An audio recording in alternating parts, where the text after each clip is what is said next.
Olá, eu sou Washington Fonseca, advogado especializado em Direito Médico e da Saúde, e eu venho gravar esse vídeo a pedido do Dr. André Cervantes, que é secretário-geral da AICEPS no Brasil, membro titular da Sociedade Brasileira de Cirurgia Plástica e também diretor da Regional São Paulo. E uma das perguntas que têm sido feitas ao longo da semana seria sobre a possibilidade do uso da telemedicina na realização de consultas na cirurgia plástica. Seria possível a utilização dessa ferramenta? A resposta é não. A telemedicina ela foi excepcionalmente autorizada, o seu uso, agora no momento da pandemia de Covid-19, ou seja, a telemedicina ela vai funcionar como instrumento para a realização de uma triagem inicial de pacientes que, porventura, tenham os sintomas da Covid-19 e sejam direcionados a um hospital, a um serviço público, seja ele particular ou privado, para que sejam iniciados os diagnósticos, o fechamento do diagnóstico e também as medidas iniciais de tratamento dessa doença. Com relação à telemedicina, ela também tem a função de orientar a população, fazer o contato entre médico e paciente e também promover um espaço virtual de discussão entre médicos para a discussão de condutas. Com isso, a gente consegue observar que, em razão dessa excepcionalidade, não pode haver uma interpretação extensiva quanto ao uso da telemedicina, por um motivo muito simples. A telemedicina ainda não foi regulamentada no Brasil e, consequentemente, não há um posicionamento oficial fechado por parte do Conselho Federal de Medicina. E com isso, o que acontece? Alguns colegas, alguns cirurgiões plásticos têm procurado estender essa interpretação de maneira muito equivocada. E aí que está o problema, aí que mora o perigo. Não pode a telemedicina ser utilizada como instrumento para a realização de consultas agora, nesse momento de isolamento social. Eu destaco isso e eu entendo perfeitamente que a economia está parada consequentemente, isso acarreta consultórios fechados, acarretam problemas muito sérios, não só para vocês cirurgiões, mas para a população em geral, mas o momento agora é de cuidado.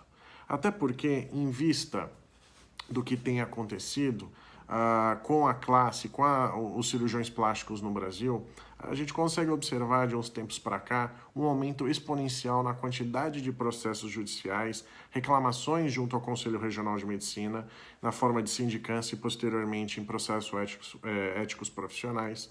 E com base nisso a gente tem mais um problema caso as coisas não sejam feitas de maneira absolutamente adequada. Até porque é bastante complicado haver a indicação de um procedimento para uma paciente ou para um paciente sem que haja necessariamente o quê? O contato pessoal com esse indivíduo, com essa paciente, com esse paciente. Imaginem só que para que você tenha o fechamento de uma hipótese diagnóstica, como vocês médicos muito bem sabem, é necessário ter o paciente na sua frente, o conhecimento do histórico desse paciente, que faz parte do processo de anamnese, a realização de exames laboratoriais e também exames complementares, se for o caso. Então, fica muito complicado. Imagina só, recomendar uma mastopexia, uma mamoplastia sem estar com a paciente na frente e também não saber da qualidade de pele que tem essa paciente. Imaginem só.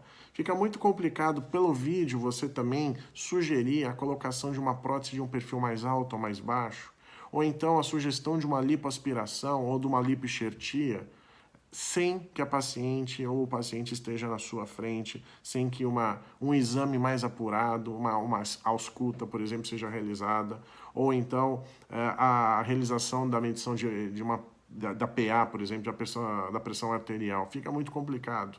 Ou seja, um diagnóstico, uma análise mais aprofundada, uma investigação fica extremamente prejudicada.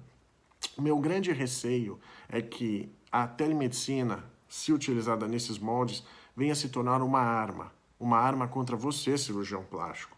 Por quê?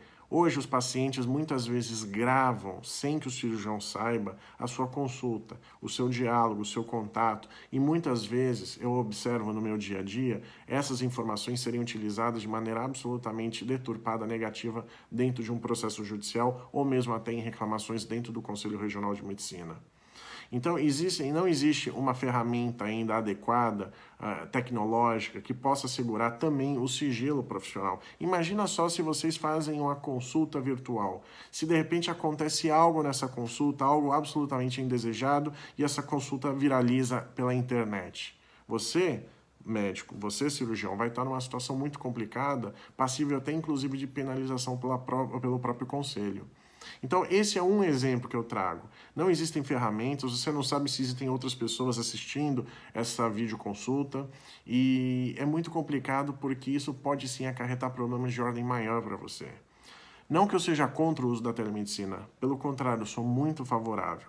O problema é que não temos hoje instrumentos tecnológicos e a salvaguarda devida para que vocês possam justamente fazer um bom uso desse instrumento. Vocês médicos, vocês cirurgiões.